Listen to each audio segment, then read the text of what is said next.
Ainulindalë, the music of the Ainur. There was Eru, the One, who in Arda is called Ilúvatar, and he made first the Ainur, the holy ones, that were the offspring of his thought, and they were with him before aught else was made. And he spoke to them, propounding to them themes of music, and they sang before him, and he was glad. But for a long while they sang only each alone, or but few together, while the rest hearkened, for each comprehended only that part of the mind of Ilúvatar from which he came, and in the understanding of their brethren they grew but slowly. Yet ever as they listened they came to deeper understanding, and increased in unison and harmony. And it came to pass that Ilúvatar called together all the Ainur and declared to them a mighty theme, unfolding to them things greater and more wonderful than he had yet revealed. And the glory of its beginning and the splendor of its end amazed the Ainur, so that they bowed before Ilúvatar and were silent. Then Ilúvatar said to them, "Of the theme that I have declared to you, I will now that ye make in harmony together a great music. And since I have kindled you with the flame imperishable, ye shall show forth your powers in adorning this theme, each with his own thoughts and devices, if ye will. But I will sit and hearken, and be glad that through you great beauty has been wakened into song." Then the voices of the Ainur, like unto harps and lutes, and pipes and trumpets, and viols and organs, and like unto countless choirs singing with words, began to fashion the theme of Ilúvatar to a great music.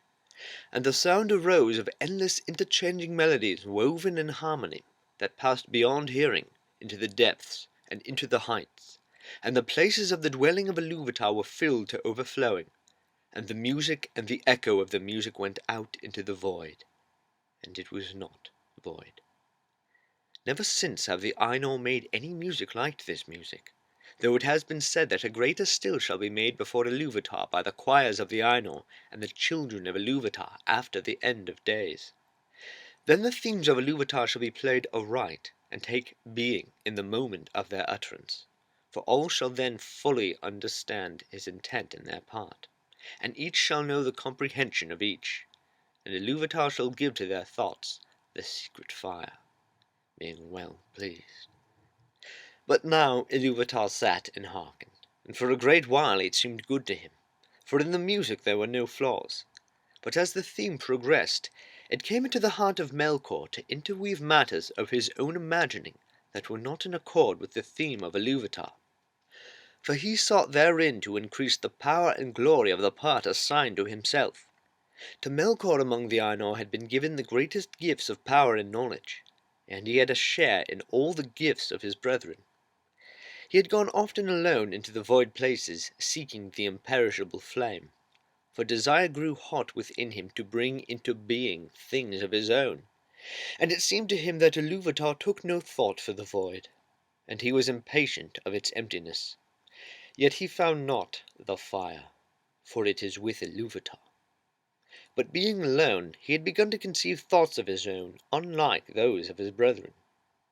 Some of these thoughts he now wove into his music, and straightway discord arose about him, and many that sang nigh him grew despondent, and their thought was disturbed, and their music faltered. But some began to attune their music to his rather than to the thought which they had at first. Then the discord of Melkor spread ever wider, and the melodies which had been heard before foundered in a sea of turbulent sound. But Ilúvatar sat and hearkened, until it seemed that about his throne there was a raging storm, as of dark waters that made war one upon another in an endless wrath that would not be assuaged. Then Ilúvatar arose, and the Ainur perceived that he smiled, and he lifted up his left hand, and a new theme began amid the storm, like and yet unlike to the former theme, and it gathered power and had new beauty.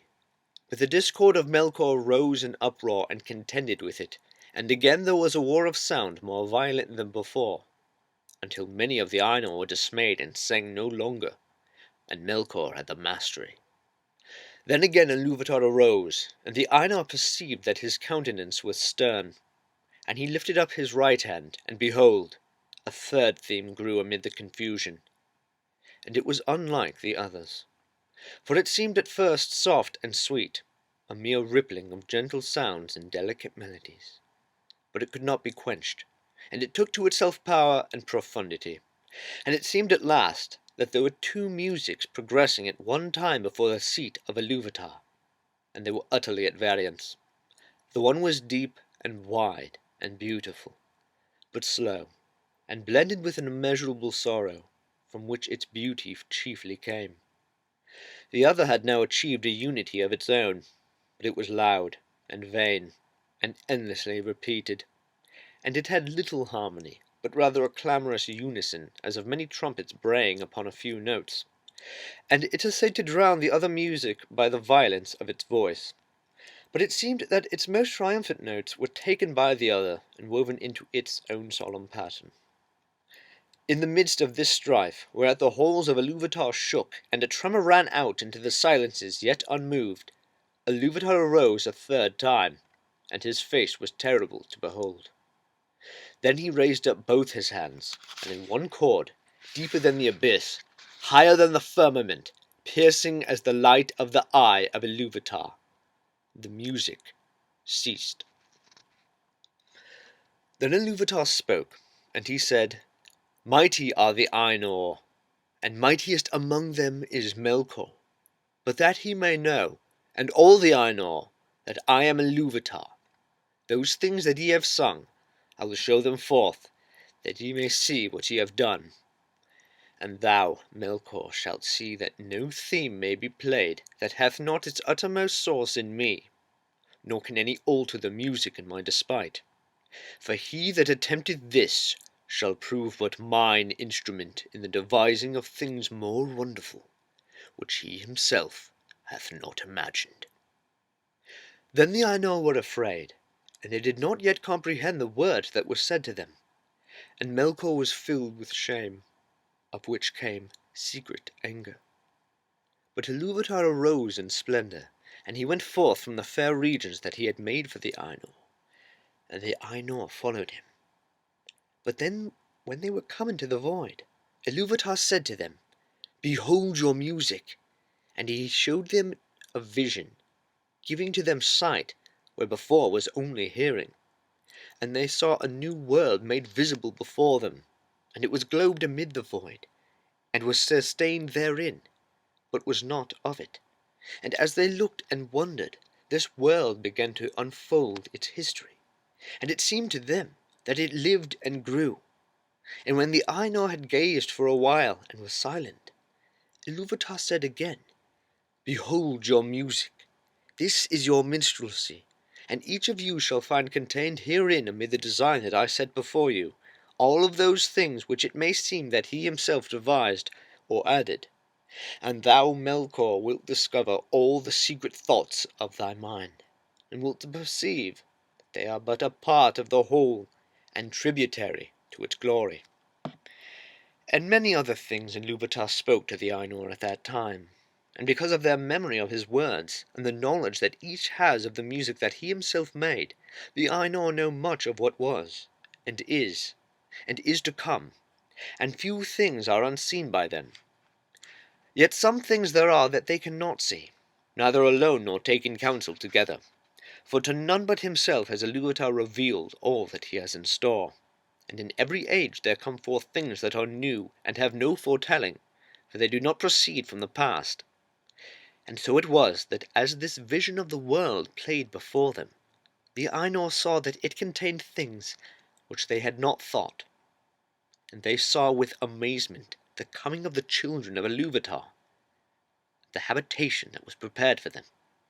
And they perceived that they themselves in the labour of their music had been busy with the preparation of this dwelling, and yet knew not that it had any purpose beyond its own beauty. For the children of Ilúvatar were conceived by him alone, and they came with the third theme, and were not in the theme which Ilúvatar propounded at the beginning, and none of the Ainur had part in their making. Therefore when they beheld them, the more did they love them, being things other than themselves, strange and free, wherein they saw the mind of Ilúvatar reflected anew, and learned yet a little more of his wisdom, which otherwise had been hidden even from the Ainur. Now the children of Ilúvatar are elves and men, the firstborn and the followers, and amid all the splendours of the world, its vast halls and spaces, and its wheeling fires, Ilúvatar chose a place for their habitation in the deeps of time, and in the midst of the innumerable stars. And this habitation might seem a little thing to those who consider only the majesty of the Ainur, and not their terrible sharpness, as who should take the whole field of Arda for the foundation of a pillar, and so raise it until the cone of its summit were more bitter than a needle, or who consider only the immeasurable vastness of the world, which still the Ainur are shaping, and not the minute precision to which they shape all things therein. But when the Ainur had beheld this habitation in a vision, and had seen the children of Ilúvatar arise therein, then many of the most mighty among them bent all their thought and their desire towards that place. And of these Melkor was the chief, even as he was in the beginning the greatest of the Ainur who took part in the music. And he feigned, even to himself at first, that he desired to go thither and order all things for the good of the children of Ilúvatar, controlling the turmoils of the heat and the cold that had come to pass through him. But he desired rather to subdue to his will both elves and men, envying the gifts with which Ilúvatar promised to endow them, and he wished himself to have subjects and servants, and to be called Lord, and to be a master over other wills. But the other Ainur looked upon this habitation set within the vast spaces of the world, which the elves call Arda, the earth, and their hearts rejoiced in light, and their eyes beholding many colours were filled with gladness. But because of the roaring of the sea, they felt a great unquiet, and they observed the winds and the air, and the matters of which Arda was made, of iron and stone, and silver and gold, and many substances. But of all these water they most greatly praised, and it is said by the elder that in water there lives yet the echo of the music of the Ainur, more than in any substance else that is in this earth. And many of the children of Ilúvatar hearken still, unsated, to the voices of the sea, and yet know not for what they listen. Now to water had that Ainur whom the elves call Ulmo turned his thought, and of all most deeply was he instructed by Ilúvatar in music. But of the airs and winds Manwe most had pondered, who is the noblest of the Ainur. Of the fabric of earth had Aule thought, to whom Ilúvatar had given skill and knowledge scarce less than to Melkor. But the delight and pride of Aule is in the deed of making, and in the thing made, and neither in possession nor in his own mastery, wherefore he gives and hoards not, and is free from care, passing ever on to some new work. And Ilúvatar spoke to Ulmo, and said, Seest thou not how here in this little realm in the deeps of time Melkor hath made war upon thy province? He hath bethought him of bitter cold immoderate, and yet hath not destroyed the beauty of thy fountains, nor of thy clear pools. Behold the snow, and the cunning work of frost. Melkor hath devised heats and fire without restraint, and hath not dried up thy desire, nor utterly quelled the music of the sea. Behold rather the height and glory of the clouds, and the ever-changing mists, and listen to the fall of rain upon the earth. And in these clouds thou art drawn nearer to Manwe, thy friend, whom thou lovest. Then Ulmo answered, Truly water is become now fairer than my heart imagined. Neither had my secret thought conceived the snowflake, nor in all my music was contained the falling of the rain. I will seek Manwe, that he and I may make melodies for ever to thy delight. And Manwe and Ulmo have from the beginning been allied, and in all things have served most faithfully the purpose of Ilúvatar. But even as Ulmo spoke, and while the Ainur were yet gazing upon this vision, it was taken away and hidden from their sight. And it seemed to them that in that moment they perceived a new thing, darkness, which they had not known before except in thought. But they had become enamored of the beauty of the vision, and engrossed in the unfolding of the world which came there to being, and their minds were filled with it, for the history was incomplete and the circles of time not full wrought, when the vision was taken away. And some have said that the vision ceased ere the fulfilment of the dominion of men, and the fading of the firstborn. Wherefore, though the music is over all, the Valar have not seen as with sight the later ages, or the ending of the world. Then there was unrest among the Ainur, but Ilúvatar called to them, and said, I know the desire of your minds, that what ye have seen should verily be, not only in your thought, but even as ye yourselves are, and yet other. Therefore I say, Ea, let these things be. And I will send forth into the void the flame imperishable, and it shall be at the heart of the world, and the world shall be. And those of you that will may go down into it. And suddenly the Ainur saw far off a light, as it were a cloud, with a living heart of flame, and they knew that this was no vision only, but that Ilúvatar had made a new thing. Ea, the world that is. Thus it came to pass that of the Ainur some abode still with Ilúvatar beyond the confines of the world, but others, and among them many of the greatest and most fair, took the leave of Ilúvatar and descended into it. But this condition Ilúvatar made, or it is in the necessity of their love, that the power should be thenceforward contained and bounded in the world, to be within it for ever, until it is complete, so that they are its life, and it is theirs. And therefore they are named the Valar, the powers of the world. But when the Valar entered into Ea, they were at first astounded and at a loss, for it was as if naught was yet made which they had seen in vision, and all was but on point to begin, and yet unshaped, and it was dark. For the great music had been but the growth and flowering of thought in the timeless halls, and the vision only a foreshowing. But now they had entered in at the beginning of time, and the Valar perceived that the world had been but foreshadowed and foresung, and they must achieve it.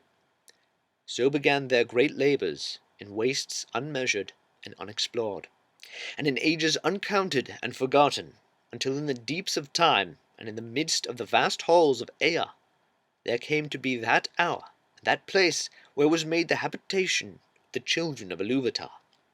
And in this work the chief part was taken by Manwë, and Aule, and Ulmo.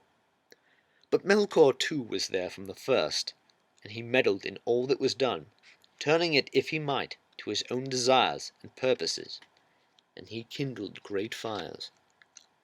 When therefore earth was yet young and full of flame, Melkor coveted it, and he said to the other Valar, This shall be my own kingdom, and I name it unto myself. But Manwë was the brother of Melkor in the mind of Ilúvatar, and he was the chief instrument of the second theme that Ilúvatar had raised up against the discord of Melkor.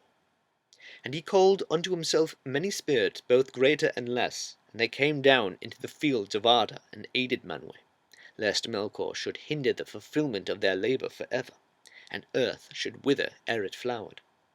And Manwë said unto Melkor, This kingdom thou shalt not take for thine own, wrongfully, for many others have laboured here no less than thou. And there was strife between Melkor and the other Valar. And for that time Melkor withdrew and departed to other regions, and did there what he would. But he did not put the desire of the kingdom of Arda from his heart. Now the Valar took to themselves shape and hue, and because they were drawn into the world by love of the children of Ilúvatar, for whom they hoped, they took shape after that manner which they had beheld in the vision of Ilúvatar, save only in majesty and splendour. Moreover, their shape comes of their knowledge of the visible world, rather than of the world itself.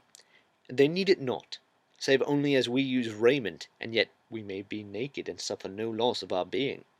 Therefore the Valar may walk, if they will, unclad, and then even the Eldar cannot clearly perceive them, though they be present.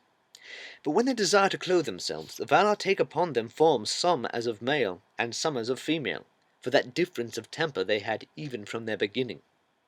And it is but bodied forth in the choice of each, not made by the choice, even as with us male and female may be shown by the raiment, but is not made thereby. But the shapes wherein the great ones array themselves are not at all times like to the shapes of the kings and queens of the children of Ilúvatar. For at times they may clothe themselves in their own thought, made visible in forms of majesty and dread. And the Valar drew unto them many companions, some less, some well nigh as great as themselves, and they laboured together in the ordering of the earth and the curbing of its tumults. Then Melkor saw what was done, and that the Valar walked on earth as powers visible, clad in the raiment of the world, and were lovely and glorious to see, and blissful, and that the earth was becoming as a garden for their delight, for its turmoils were subdued. His envy grew then the greater within him, and he also took visible form. But because of his mood and the malice that burned in him, that form was dark and terrible. And he descended upon Arda in power and majesty greater than any other of the Valar, as a mountain that wades in the sea, and has its head above the clouds, and is clad in ice, and crowned with smoke and fire. And the light of the eyes of Melkor was like a flame that withers with heat, and pierces with a deadly cold. Thus began the first battle of the Valar with Melkor for the dominion of Arda. And of those tumults the elves know but little, for what has here been declared is come from the Valar themselves, with whom the elder Lia spoke in the land of Valinor, and by whom they were instructed. But little would the Valar ever tell of the wars before the coming of the elves. Yet it is told among the Eldar that the Valar endeavoured ever, in despite of Melkor, to rule the earth, and to prepare it for the coming of the firstborn. And they built lands, and Melkor destroyed them. Valleys they delved, and Melkor raised them up. Mountains they carved, and Melkor threw them down. Seas they hollowed, and Melkor spilled them. And naught might have peace, or come to lasting growth, for as surely as the Valar began a labour, so would Melkor undo it, or corrupt it. And yet their labour was not all in vain, and though nowhere and in no work was their will and purpose wholly fulfilled, and all things were in hue and shape other than the Valar had first intended, slowly none the less the earth was fashioned and made firm.